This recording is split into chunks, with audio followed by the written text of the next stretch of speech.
2012. J'ai été avec le pasteur Jeff, pasteur Clermont, pendant 2012, 13, 14 et 15, si je ne me trompe pas. Puis Dieu m'a appelé au travers de quelque chose que je pourrais vous conter un petit peu plus tard, à un endroit encore en Haïti, parce que ceux qui connaissent la Bible parle, Tiverny, c'est complètement dans le sud. Moi, j'ai été appelé par Dieu à aller travailler dans les montagnes et connaître le pasteur Guito. Alors, à partir de ce moment-là, on a créé une nouvelle un projet Haïti, en fait, qui s'appelle. En passant, je ne l'ai pas dit tantôt, mais sur la table là-bas, vous avez des photos, vous avez aussi là, des pamphlets, si vous voulez aller voir, prenez-en tantôt là, en quittant, pas de problème, c'est tout pour ça. Alors, depuis ce temps-là, depuis 2014-2015, je suis directeur de la mission Projet Haïti. Je travaille avec quand même Pasteur Jeff, Pasteur Clermont, on se parle régulièrement. Sauf qu'ils vont comme, je dirais, laisser aller un petit peu comme dans les actes, puisque c'est que quand que les gens s'en allaient, les chrétiens s'en allaient vers d'autres villes, et ils leur donnaient la main de l'association, partez. Pasteur Jeff a fait ça avec moi, parce qu'il a vu qu'est-ce qu'on est en train de faire dans les montagnes de Duval, près de Port-au-Prince. Alors il m'a dit, Pasteur Jacques, va. Fait que depuis ce temps-là, on est toujours ensemble. Que quand on retourne en Haïti, mon groupe, on va voir aussi la Bible parle, etc., etc. Alors, on fait ça là, depuis quand même, dans mon cas, depuis 2015, que je suis très actif au Québec, dans les églises. Je parle de projet Haïti, de Main internationale. Main internationale, vous allez voir là-bas dans les pamphlets, là, c'est un système là, de parrainage pour les enfants. Ça les encourage là-bas à étudier, à manger, à être vêtus. Ça paye les professeurs. Même principe, un petit peu. En fait, j'ai copié la Bible parle. Ce que c'est que j'ai appris là-bas au travers des 4-5 ans avec Pasteur Jeff, j'ai fait une réplique là-bas et ça va très, très bien. Merci Seigneur parce que notre projet va super bien. Puis ce matin, on va avoir l'occasion de pouvoir parler. Je vais laisser la parole. J'aurais pu le faire en passant. Parce que tous les jours, Pasteur Guito et moi, on se parle, on s'envoie des recettes bibliques, on s'encourage au travers des choses les plus dures, les plus faciles. Mais tous les jours, moi, je suis en contact avec Haïti. Alors, mon esprit, mes prières, mon temps que je donne, c'est entièrement dédié à Dieu et à ce qui se passe aussi en Haïti, à Duval. Alors, sans tarder, Pasteur Guito, tu peux t'approcher. On se connaît en fait depuis 2000, je l'ai connu plus à partir de 2012. Mais il est venu à Fermont. Hein. Je vous ai déjà dit que j'ai été pasteur pendant 13 ans à l'église de Fermont. Et pasteur Guito, il est venu nous visiter une première fois en 2009, après 2008, 2009. Puis je vous avais dit que j'avais vraiment pas le goût à ce moment-là de partir pour Haïti. J'avais le goût d'aider, j'avais le goût de ramasser des fonds, j'avais le goût d'envoyer les gens de mon église, mais moi, Dieu à ce moment-là ne m'avait pas appelé. Pas du tout. Mais entre ce que c'est que nous, on pense faire, et qu'est-ce que Dieu nous fait faire, c'est totalement différent. Totalement différent. Alors, je vous conterai ça plus en détail à un moment donné, mais en attendant, je vous laisse la parole à Pasteur Guito.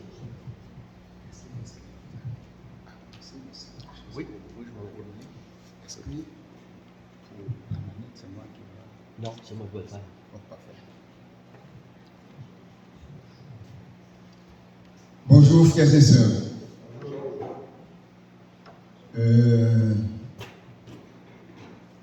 À chaque fois, l'occasion se présente pour moi de prendre la parole. Je dis toujours merci. Merci à Dieu. Merci Jésus-Christ par son sang, par son amour, par sa mort sur la croix. Nous a connectés, il est notre dénominateur commun et qui nous a donné une famille. Moi, je connais les familles réconciliées, familles élargies, etc. Mais moi, je dis, le Seigneur nous a donné une famille universelle. Pas vrai? Qui est l'antichambre de l'Église. Parce que au dernier jour, comme notre bien-aimé qui a bien dirigé le chant, un jour, on va être là devant le trône de Dieu et nous serons tous appelés filles et fils de Dieu. Avant de commencer, de continuer, j'aimerais remercier Pasteur Jacques de m'avoir invité. Merci pour son implication, son dynamisme, son leadership pour la mission, et comme coordonnateur de la mission au Québec, mission MCCBM. J'aimerais remercier aussi les leaders de l'Église de la Bible Pâle, Victoriaville, qui a accepté de nous inviter pour venir parler de l'évangélisation du monde, parler de l'œuvre de Dieu. Partout dans le monde, mais il y a un petit coin qui s'appelle Duval, Bellevue de la Montagne, à côté de Port-au-Prince, et environ 13 km de Port-au-Prince, dans la montagne. Alors la place s'appelle Bellevue de la Montagne. J'aimerais remercier l'Église, vous qui êtes ici présents ce matin. Et je vivais au Québec, je connais quand même la culture. Aujourd'hui, le 31 juillet, on est encore en vacances. Vous aurez pu être à la plage, vous aurez pu être ailleurs, mais vous êtes ici. Et vous avez donné la première place dans votre vie, dans votre cœur, dans votre famille, au Seigneur. Et c'est la seule raison que vous êtes ici. Et Dieu va vous récompenser. Dieu va vous bénir. J'apporte la salutation de l'Église, de la mission d'Haïti et partout où je passe au Québec, parce que c'est grâce à vous, à vos dons, à vos prières. Notre frère de Leblanc, je suis heureux de faire sa connaissance parce qu'on a quand même à l'église une cellule de prière, on prie chaque jour pour notre frère. Spécialement le dimanche matin, on réserve une partie de notre culte, on fait la prière d'intercession, on prie chaque jour pour notre frère. Et je suis content, je suis heureux ce matin d'entendre et de vous remercier pour vos prières. Dieu entend la prière des justes. Et la parole de Dieu dit dans Jacques chapitre 5, la prière des justes a une grande efficace. Il dit, et même si nous avons des péchés, nos péchés seront pardonnés. Alors, merci Milly de m'accompagner. Dès l'âge de 6 ans, j'ai toujours encouragé Milly à chanter.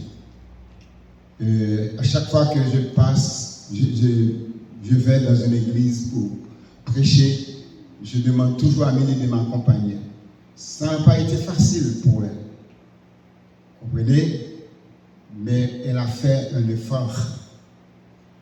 Parce qu'aujourd'hui, dans ce monde pervers qu'on est, ce n'est pas beaucoup de jeunes qui se donnent, qui se déplacent, qui passent du temps devant son ordi, préparer sa trame sonore pour chanter.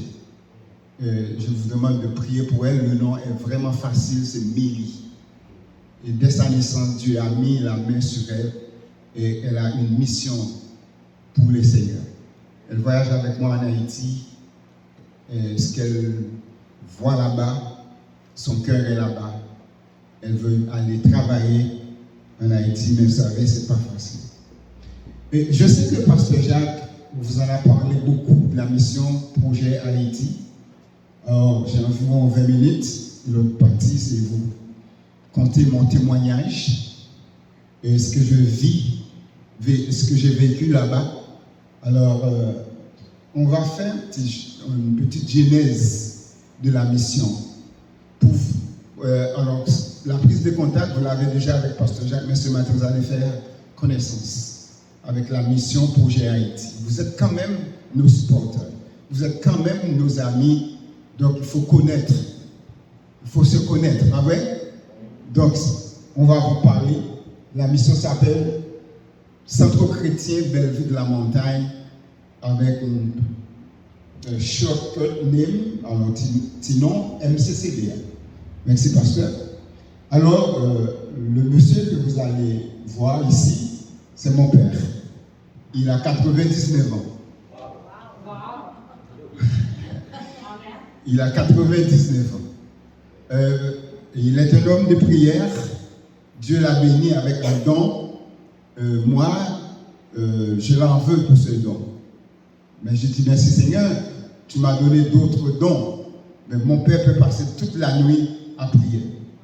Et quand il prie pour vous autres aussi. Il sait que vous existez. Il m'a dit, Guito, saluez mes frères, saluez mes amis au Québec. Et il est là. Sans doute hier soir, il a prié pour vous. Je lui ai parlé vendredi, mais il a prié pour vous. Alors, Papa Pierre a accepté Jésus dans sa vie en 1972. J'avais environ 12-13 ans et ça m'a choqué quand Papa Pierre s'est décidé avec ma mère de donner et de remettre leur vie au Seigneur. Et Papa Pierre a participé 3 ans plus tard à l'implantation de cette communauté religieuse en 1975 à Duval. Alors, quand Papa Pierre s'est donné au Seigneur, il a eu une sorte d'effervescence dans la communauté au point de vue de l'évangélisation. On fait beaucoup d'évangélisation. Et c'était à cet appel-là, à cette mission que le Seigneur l'avait appelé. Les gens se tournèrent au Seigneur. Vous savez, Haïti, dans les communautés, on les appelle habitations. Dans une communauté, il y a plusieurs habitations. Et à chaque habitation, il y a un chef d'habitation. Donc, mon père, qu'on appelle Papa Pierre, il était chef d'habitation. Il avait une clé que mon grand-père lui avait donnée. Un petit peu plus tard dans la présentation, je vais vous parler un petit peu de mon grand-père qui était un non-croyant. Et il a donné la clé. Et comment ça va se faire? Les gens qui adoraient les idoles, alors dans le thème vaudouisant, le vaudou, on appelle ça Dieu des vaudous, les lois. On continue. Alors beaucoup de gens se donnaient au Seigneur quand Papa Pierre était venu au Seigneur. Parce que Papa Pierre, comme 7e enfant de sa famille, cousins, cousines, frères et sœurs, nous autres, les petites maisons ou bien les hôtels que les gens adoraient, les idoles, c'était des bois avec lesquels on faisait le feu, qu'on faisait la cuisine, etc. Bon, nous autres, les enfants, quand on nous demande d'aller dans les forêts pour chercher du bois, on commence à briser les hôtels des idoles.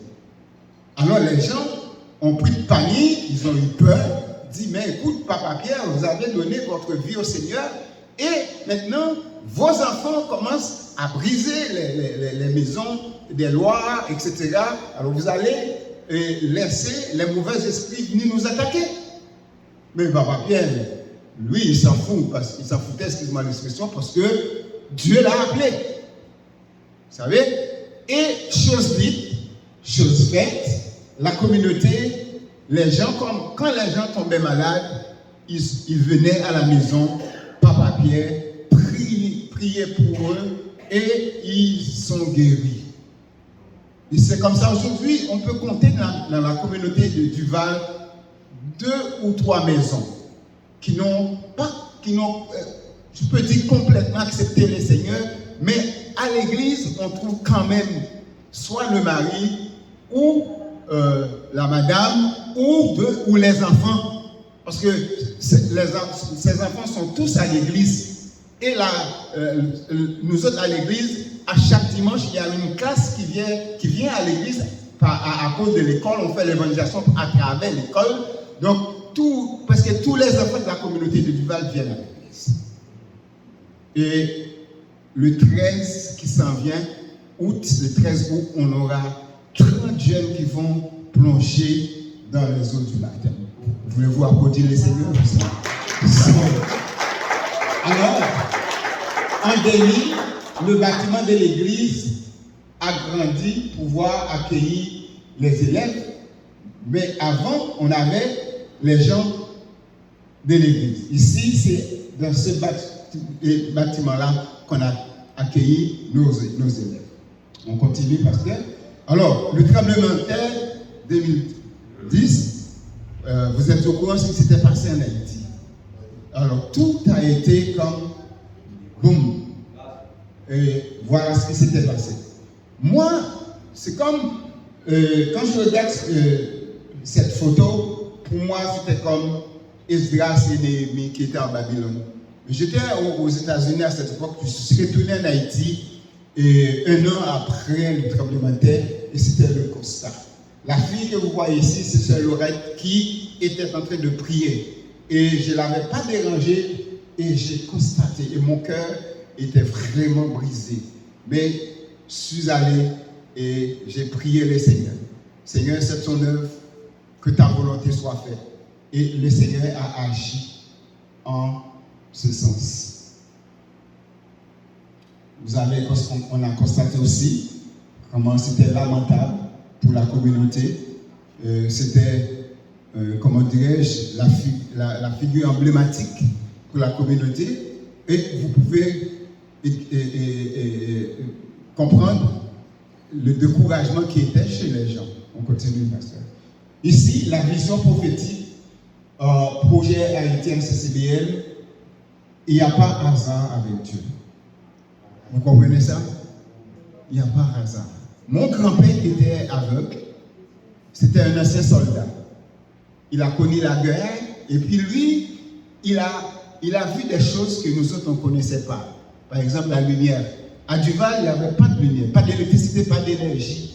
On ne connaissait pas ce qu'on appelle une voiture. Moi, dans mon enfance, je ne savais pas c'était quoi une voiture. Mais mon grand-père, à sa mort, il a réuni tous ses enfants et ses petits-enfants, puis il nous disait, écoute mes enfants, je vais partir, mais Dieu m'a révélé quelque chose, une vision. Il était un chef vaudou, un chef d'habitation non chrétien, mais Dieu, lui, a utilisé mon grand-père pour lui donner cette vision. Il dit, à Duval, j'ai vu la lumière, j'ai vu des voitures, j'ai vu une belle ville et des blancs, c'est comme ça qu'ils s'appelaient, qui venaient partout visiter Duval. La vision, là, c'était là, même mon père l'avait oublié. Mon père a oublié, sa conversion faisait partie de cette lumière. Et je vais vous dire, c'est en 2010, quand Pasteur Jacques et les autres missionnaires commençaient à revenir en Haïti, puis ils m'ont demandé, Pasteur Guito, conte-nous ça. Comment cette mission a pu s'établir? Et c'est là que le Seigneur m'a révélé. Il dit, arrête, je vais arrêter de casser la tête. Je vais vous révéler, faire remémoriser dans votre mémoire la vision de votre grand-père. Et dernièrement, j'ai donné une entrevue à une station télévision au Canada. Puis l'intervieweur, quand je lui ai expliqué ça, Dieu l'a révélé quelque chose. Pour moi, oui, on a eu la lumière de la ville, l'électricité, tout ça, des voitures qui arrivaient. Et dernièrement, Pasteur Jacques, il m'a dit, mais Guito, on a manqué, on s'ennuie, on va prendre un hélicoptère pour venir en Haïti. Parce qu'à Duval, on a un terrain. Je l'avais comme empêché, mais j'aurais pu lui dire, oui, viens, parce que ça fait partie de la vision de mon grand-père. Mais le monsieur m'a dit, monsieur Guito, pensez-vous que la lumière que ton grand-père a vue, c'était une lumière énergie, comme électricité? Il m'a dit non. Il m'a dit, c'est la lumière de l'évangile. C'est la lumière. Il m'a dit, comment nous autres Canadiens, qu'on peut participer à cette lumière-là? Aujourd'hui, il a parrainé des enfants. Vous comprenez? Donc, c'est cette lumière-là que Dieu a montré à mon grand-père. Bon, là, le bâtiment que vous voyez tout à l'heure a été reconstruit grâce au support de nos frères et sœurs canadiens qui a envoyé des dons et quelques frères aux États-Unis aussi. On a pu reconstruire ce bâtiment. Ça, c'est Maman Pierre ici, décédée malheureusement. Donc, on s'avance. Donc, à l'intérieur de l'église, les gens sont contents, les gens sont fiers. On a une place, on pourrait accueillir environ 1000 personnes. Donc, c'est ça. On continue. Donc, l'expansion de l'ère missionnaire, on a l'implantation de 7 nouvelles églises qu'on appelle l'église affiliée, et on a d'autres églises qu'on appelle l'église amie, confraternisée. C'est-à-dire, vu la montagne, écoute, les gens viennent à nous pour la parole, pour recevoir de la parole. Alors, on fait de la formation support aux ouvriers et leaders pour l'avancement de l'œuvre de Dieu dans les communautés respectives en Haïti. Donc, on continue. Alors, vous connaissez Pasteur Jacques très bien. Il est là comme responsable des projets Haïti, comme coordonnateur ici. C'est notre serviteur éthiopien. Donc, on continue. Ça, c'est l'église. À côté de l'église, vous voyez un laisse de bâtiment. Et c'est l'école Emmaüs. Les élèves ici. Alors, l'école Emmaüs, c'est une école chrétienne. On fait de l'éducation chrétienne à l'école. Chaque mardi, personnellement, moi et les 2 autres pasteurs, on fait ce qu'on appelle la formation des élèves. Et les vendredis aussi. Et chaque mardi, en 15 jours, tous les élèves, les 250 élèves viennent à l'église, on passe la moitié de la journée, on prie, on fait de la prière, on lit la Bible, etc. Aujourd'hui, nos enfants sont terminés avec Papa Pierre et les autres pasteurs de lire tous les 150 psaumes de la Bible. Donc, alors, on donne une éducation chrétienne, nos enfants sont là. Alors, grâce à vos dons, vos contributions, on a pu donner un plat chaud chaque jour aux enfants qui fréquentent l'école. Et on continue. Et parrainage d'enfants. Là, c'est un gros point. Je vais prendre un petit temps là-dessus. Et le parrainage, quand vous parrainez un enfant, vous envoyez des flèches partout. Mais on dit une flèche, mais de bonnes flèches. L'argent qu'on paie, non seulement ça nous permet de donner un plat chaud, recule un petit peu, aux enfants, vous voyez, mais on amène un plat chaud, équipement d'école, matériel, etc. Et on amène la joie. Regarde la figure de ce petit enfant. Regarde le sourire. Parce qu'en Haïti, nos enfants n'ont pas l'habitude de recevoir à Noël des cadeaux.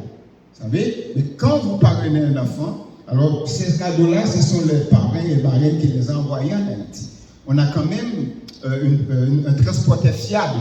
Et quand vous donnez des choses, ça arrive directement à Duval et nos enfants reçoivent le cadeau avec sourire au visage. Donc on continue. Alors ici, le parrainage que vous faites, quand ça nous permet, quand on perd un professeur, alors on tombe dans d'autres projets, quand on perd un professeur, l'argent qu'on donne, on donne nourriture, etc. Mais c'est avec cet argent-là qu'on paie nos professeurs. Alors ici, à Duval, l'œuvre a grandi, nous avons une clinique communautaire pour les jeunes de la communauté. Parce que quand quelqu'un tombe malade, ou, quand quelqu'un fait une crise cardiaque, le temps qu'on l'amène à l'hôpital, les routes, etc., la distance, arrivé à l'hôpital, le constat qu'on fait, c'est une personne morte, décédée. Alors Dieu a béni, on a aussi un projet d'eau potable, avec la contribution de nos frères canadiens aujourd'hui. C'est la première fois, je dis, la toute première fois qu'on a creusé un puits à 422 pieds. Et nos enfants, cette année, vont avoir de l'eau douce, de l'eau potable. Applaudissez le Seigneur, merci. Donc, on a ici le programme PCF. C'est un programme préventif en santé et en éducation familiale. Et en bas, tu vois, solidarité coop. Qu'est-ce qu'on fait? On veut sortir les gens sous la dépendance. Donc, qu'est-ce qu'on fait avec l'argent? la contribution, on crée une petite coopérative, que les gens viennent et ils en prêtent 1 000 gouttes, 2 000 gouttes. Quand je dis 1000 gouttes, 2000 gouttes, ça environ $5, $10. Et avec ça, ils vont aller créer un petit business. Ou s'il avait déjà un petit business, donc il va l'augmenter pour prendre soin de sa famille. On continue. Bon, maintenant, l'argent, toujours le plan parrainage. Vous voyez ici, on fait des miracles. Et on a un programme qui s'appelle PSPS, Programme Soutien Postsecondaire. Ici, à côté, le jeune homme, c'est ingénieur Alex. Lui, il était directeur de l'école. Aujourd'hui, il est ingénieur civil. Avec l'argent qu'on lui paie pour travailler à l'école, il est allé chercher une formation. Et à côté, une infirmière. L'argent qu'on les donne qui travaillent à l'école, aller chercher une formation, soit au niveau universitaire ou au collège. On continue. Il me reste moitié de temps. Autre projet, ici, c'est des jeunes. Ces messieurs-là que vous voyez, ce sont mes élèves. J'ai un programme qui s'appelle Disciples. J'ai pris 15 à 20 jeunes. J'ai passé 2 heures, 2 ans, à les former, les donner une formation. Et c'est eux aussi, aujourd'hui, qui jouent de la musique, en professeur école du dimanche, etc., qui prêchent aussi à l'église pour les jeunes. Et à côté, c'est le prochain groupe qui vont être gradués cette année. Alors, autre projet, on a ici la maison qu'on appelle Maison des enfants. Et c'est Children Hope House, la maison d'espoir des enfants. Quand je suis arrivé en Haïti, il y a plein d'enfants qui dorment à la Belle Étoile. Donc, notre rêve, c'est d'avoir une place. Que ces enfants-là, au lieu de rester dans la rue, après la journée d'école, ils vont avoir une place, un staff, des personnes à cœur ouvert qui vont les accueillir pour qu'ils puissent avoir un chez-soi. Okay? Alors, autre projet, regardez le pain. Moi, quand je suis arrivé en Haïti en 2011, et j'étais comme le cœur brisé de voir que les gens attendaient quelqu'un qui venait Pétionville pour monter, grimper la montagne et qui attendait que le marchand arrivait pour acheter son pain, pour prendre son café. Haïti, les gens ne boivent pas le café sans pain. Et le café et le pain, c'est le déjeuner des gens. Donc, grâce à vos supports, aujourd'hui, on a un beau boulanger. 4 autres nouveaux projets qui vont arriver. Nouveaux projets. Aujourd'hui, notre école a grandi. On veut aller jusqu'au secondaire 4. Parce que notre école est la seule école qui a gagné une réputation à Belleville-de-la-Montagne. Donc les gens viennent à nous. Pour votre information, pasteur, on est presque à 300 cette année. Donc, au moment où je vous parle là, les inscriptions. Donc, il faut 4 nouvelles salles pour accueillir le nouveau secondaire. Et construction de centres de santé qui vont venir. Et salle d'informatique pour les jeunes à cause de la nouvelle technologie. Les jeunes vont aller ailleurs. Donc, on ne veut pas qu'ils descendent à Pétionville pour aller s'exposer. On aimerait amener ça chez eux. OK? Et alors, on a beaucoup de projets à vous compter, mais je vais m'arrêter ici. Et votre serviteur qui vous parle, et je vous parlais tantôt de Papa Pierre et la mission, ça n'a pas été, c'est pas quelque chose de facile. On a traversé beaucoup d'épreuves et de difficultés pour arriver là. Et aussi pour continuer à faire de la pérennisation, continuer le projet Haïti, il faut faire face aux épreuves. J'aimerais que vous lisiez avec moi ce verset. Ésaïe 12, 1 à 6. Tu diras en ce jour-là, je te loue, ô Éternel, car tu as été irrité contre moi. Ta colère s'est apaisée et tu m'as consolé. Amen. Voici Dieu est ma délivrance. Merci Lily, tu as été inspiré. Je serai plein de confiance et je ne craindrai rien, car l'Éternel L'Éternel est ma force et le sujet de mes louanges. C'est lui qui m'a sauvé. Vous puisez de l'eau avec joie aux sources du salut. J'ai un autre verset, je vais combiner. Et c'est Néhémie. Il leur dit, allez manger des viandes grasses et buvez des liqueurs douces. Et envoyez des portions à ceux qui n'ont rien de préparer. Car ce jour est consacré à notre Seigneur. Ne vous affligez pas, car la joie de l'Éternel sera votre force. Amen, l'Église. J'ai combiné ces deux versets et pour dire que dans la chanson que Milly venait de chanter, c'est comme si Milly avait mis mes notes. La joie du Seigneur est ma force. Dans ces deux versets, j'ai essayé de retracer le fil conducteur pour dire que Néhémie et Ésaïe, l'un des 4 plus grands prophètes de l'Ancien Testament, eh bien, Dieu, à travers leur ministère, les a permis à faire des expériences. Et on a essayé de mettre en évidence sur leur vie ces différents facteurs qui ont influencé leur relation avec Dieu, qui ont pu les approcher vers le Seigneur. Premièrement, ils ont dit que Dieu est ma délivrance. Il assure leur sécurité, et je peux dire notre sécurité, parce qu'il dit, je serai plein de confiance. Il dit que Dieu contrôle le centre de nos émotions. Parce qu'Ésaïe a dit, je ne craindrai rien.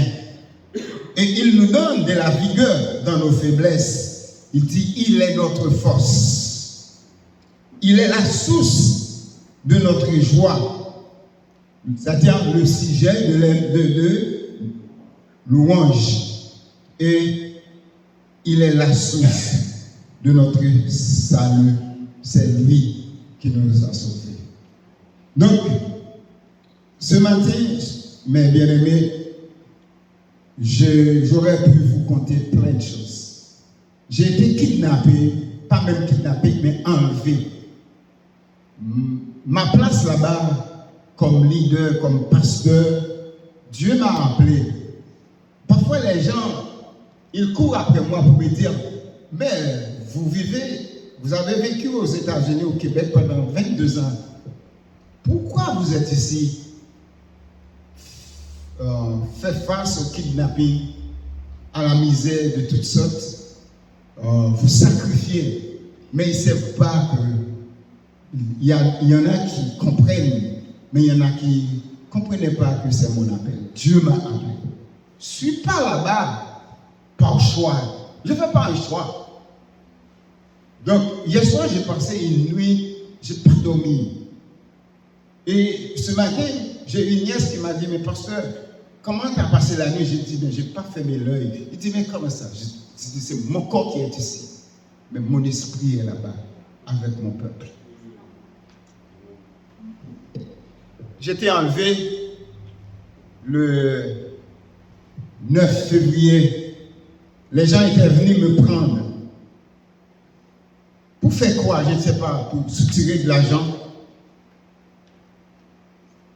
Mais je vais vous dire que qu'est-ce que Satan a essayé de faire dans tout ça? Il a essayé d'enlever notre joie. Il a essayé d'enlever ma joie. Parce qu'il y a un vrai rapport entre notre joie et notre force spirituelle. Quand vous perdez votre joie, dis-moi ce matin, si nos bien-aimés qui jouaient de la musique, moi qui tiens ici pour parler, Milly qui a chanté, tout le monde ici, quand vous avez perdu, quand vous n'avez plus de joie, vous êtes plongé Vous êtes plongé dans la détresse. Vous êtes plongé. Parce que l'ennemi, qu'est-ce qu'il fait? Il essaie d'atténuer notre joie. Il essaie même faire disparaître la joie que le Seigneur a mis dans notre cœur. Et qu'est-ce qu'il fait? Il essaie d'amener la peur. C'est l'outil qu'il utilise. La peur de maladie, la peur de la vieillesse, la peur de ces, comment dirais-je, broc, c'est-à-dire tomber, perdre notre contrôle. Nous avons dû trembler, être inquiets, angoissés, affolés, épouvantés, effrayés même, paniqués. Quand les gens étaient venus me chercher, environ 20 bandits, couronnés, on habite sur la mission sur un périmètre d'environ un carreau d'été, je ne sais pas comment on dit ça, c'est grand. Mais tous les périmètres étaient barricadés. Je vous ai dit, j'étais paniqué. Là, ils m'ont amené en cellule, bandaient mes yeux, me frappaient, me battaient. À un moment donné, la veille, c'est-à-dire le jour où il allait me libérer, ça a tourné mal dans la route parce qu'il voulait me libérer à 11h du soir parce qu'il y avait tellement des gens qui appelaient, etc. Et ça a tourné mal. Il y avait un backup de police. Puis la personne qui devait amener le rançon, ce n'était pas la bonne personne. Ils l'ont rencontré, il dit, qu'est-ce que vous faites là? Lui, il dit aussi, qu'est-ce que vous faites là? Parce que la personne qui a amené, c'est un chauffeur moto, il ne me connaissait même pas. Il n'avait aucune affiliation. Il ne me connaissait pas. Il commençait à s'obstiner avec les bandits. Et les bandits, il ne faut pas s'obstiner. Quand il a déplacé, le chef qui conduisait la voiture, il l'appelle pour dire, mais où êtes-vous? Il dit, mais j'étais dans la rue, j'étais paniqué, j'ai rentré chez nous. J'ai vu une backup de police. Puis le bandit a dit, oh, vous avez vu une backup police et tu nous as laissé comme ça? Bon, pasteur, on va vous tuer ce soir. Ils m'ont dit ça. J'étais paniqué. J'étais tremblé. Hein? Satan a utilisé cette parole, cette phrase. Et je vous ai dit, j'avais plus de joie. Mais je disais, Seigneur, si c'est ta volonté, pour que je meure ce soir, que ta volonté soit faite. Je n'ai pas fini de parler. Le bandit a dit, bon, on ne va pas te tuer. Mais on va redoubler le rançon. Le rançon va être doublé. On va vous amener dans votre dépôt. Chers bien-aimés, quand ils m'ont amené, ils m'ont soulevé. Le Seigneur a apaisé leur colère. Quand je marche dans la vallée de l'ombre de la mort, je ne craindrai aucun mal, car tu es avec moi. Dans ma cellule, il y avait des hommes qui ont été relâchés, mais il y en avait 2. Le Seigneur, j'ai compris après ma mission, j'étais là-bas pour évangéliser. J'ai prié avec 2 personnes. Le vendredi soir, quand il venait me chercher, et je dis, Seigneur, je vais mourir parce que c'est la première fois que j'ai vu relâcher quelqu'un à 11h du soir. Et la personne avec qui je priais dans la journée dit, pasteur, tu viens de prier avec moi? Gardez la foi, rien ne va vous arriver. Chose dite, chose faite. Mais bien aimé, l'ennemi, il fait tout ce qui dépend de lui avec cet outil. Mais malgré toutes les situations négatives qu'ils peuvent apporter dans notre vie, nous avons fait de gros progrès dans le Seigneur. Si vous croyez ça, applaudissez cet esprit dans votre vie. Nous avons fait de grands progrès à travers nos difficultés. Nous avons fait de grands progrès à travers notre foi, à travers la joie que le Seigneur a mis dans notre cœur. Nous faisons ensemble de grands progrès. L'ennemi cherche à voler notre joie. C'est ça qu'il fait. Parce que la parole de Dieu dit, la joie du Seigneur est ma force. Il sait, quand vous perdez cette joie, vous allez tomber dans la tristesse, dans le désespoir, dans la dépression. Et c'est là que vous allez abandonner. C'est ça l'ennemi fait. Et sans cette force, nous ne pouvons combattre les adversaires de la vie, ni accomplir l'œuvre de Dieu. C'est ce que l'ennemi avait fait. Mais je vais vous dire que l'ennemi, lui, il connaît Dieu, mais quand il entend sa voix, il tremble. Samedi matin, avant que j'ai été relâché, il y a un chef bandit qui m'a parlé pendant 3 heures de temps. Et le soir aussi, il m'a dit, Pasteur Guito, vous êtes un homme de Dieu. N'ayez pas peur, vous n'allez pas mourir. Vous allez retourner dans votre communauté et continuer à servir le Seigneur. Et il m'a dit, retournez chez vous. Prêchez pas ce dimanche parce que j'étais libéré samedi. Il dit qu'il connaît Dieu. Il dit que moi j'ai passé 2 ans à l'école de théologie, mais j'ai choisi d'être un bandit. Priez pour moi. J'ai prié pour eux. Il m'a dit de ne pas aller prêcher parce que votre message pourrait être bien influencé par la colère ou par les sentiments négatifs. Et il m'a dit, si vous entendez une balle tirée dans votre communauté, appelle-moi. Je n'ai pas appelé parce que je ne vais pas appeler un bandit. Alors, bien-aimés, frères et sœurs dans le Seigneur, chacun de nous fait face aux épreuves, aux difficultés de la vie. En Haïti, nous avons notre lot, mais ici, dans un contexte différent, nous avons tous des épreuves à traverser. Je vous encourage de garder la foi, de s'accrocher à votre Seigneur, parce que la Bible dit, il est là, il est votre délivrance. Il assure votre sécurité. Il contrôle le centre de vos émotions. Quand le médecin vous dit que vous avez le cancer, oh madame, monsieur, vous allez mourir. J'ai vu mon médecin, il m'a accablé. Il est jusqu'à Chaouinigeni. Puis, il m'a dit, monsieur Pierre, votre cœur.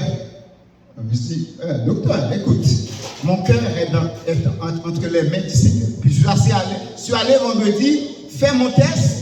Le cardiologue m'a dit, monsieur, pourquoi êtes-vous ici? Écoute ça, je vais finir. Pourquoi êtes-vous ici? Je dis, parce que mon médecin m'a envoyé ici. Il dit, mais écoute, vous n'avez rien. Rassurez-vous, monsieur Pierre, vous n'avez rien. Le Seigneur est grand. Il est capable de nous délivrer de nos frayeurs. Je vais vous laisser ce matin avec quelques versets pour vous encourager de garder la foi, de fixer votre regard. Même si la salle n'est pas pleine, mais peu d'appelés, beaucoup d'appelés, mais peu d'élus. Vous comprenez?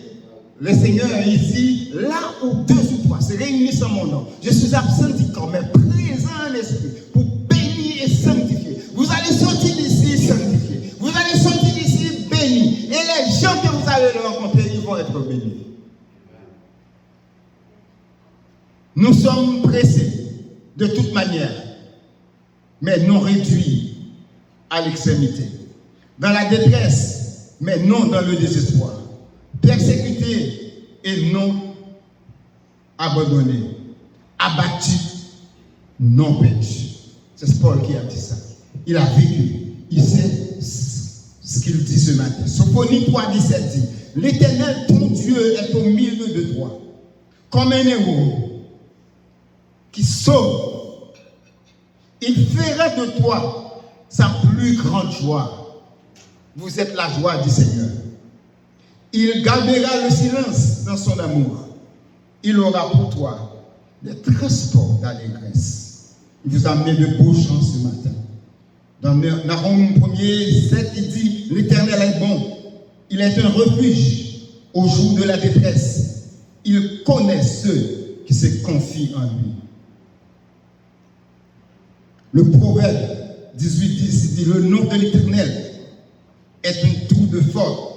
Le juste s'y réfugie et se trouve en sûreté.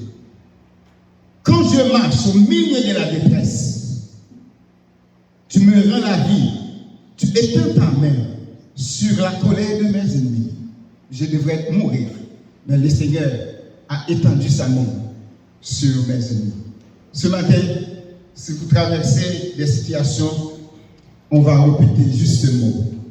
Seigneur, nous remettons toutes nos tristesses entre tes mains et nous te demandons de nous remplir de ta joie. Amen. Merci pour votre écoute.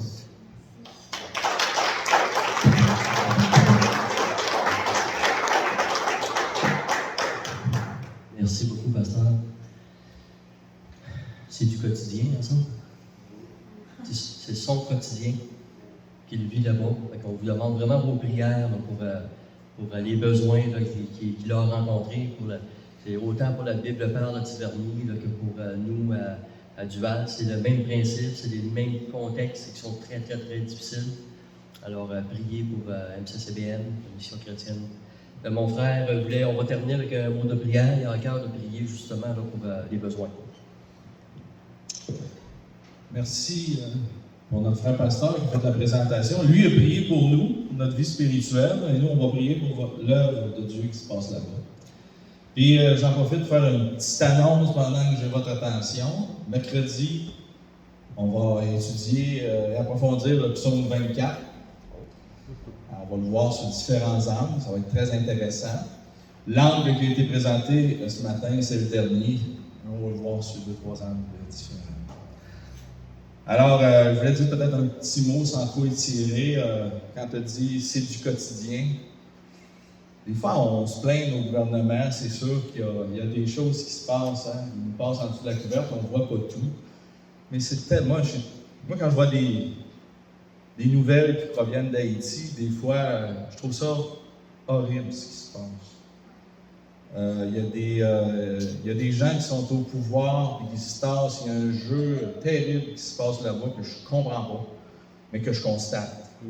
Les leaders, tout ça. Fait que, on va prier pour l'œuvre, on va prier pour le pays en entier, en Haïti. Ça serait il y a tellement de richesses là qui sont volées au peuple. Moi, j'ai jamais été en Haïti, mais je suis convaincu que si j'irais en Haïti, j'aurais le cœur renversé. Pasteur Jeff disait que la première fois qu'il est allé là, je ne sais pas combien de temps ça lui a pris pour s'en remettre tellement Des jours. on est riche ici, on est béni. Même si on n'est pas millionnaire, on est riche.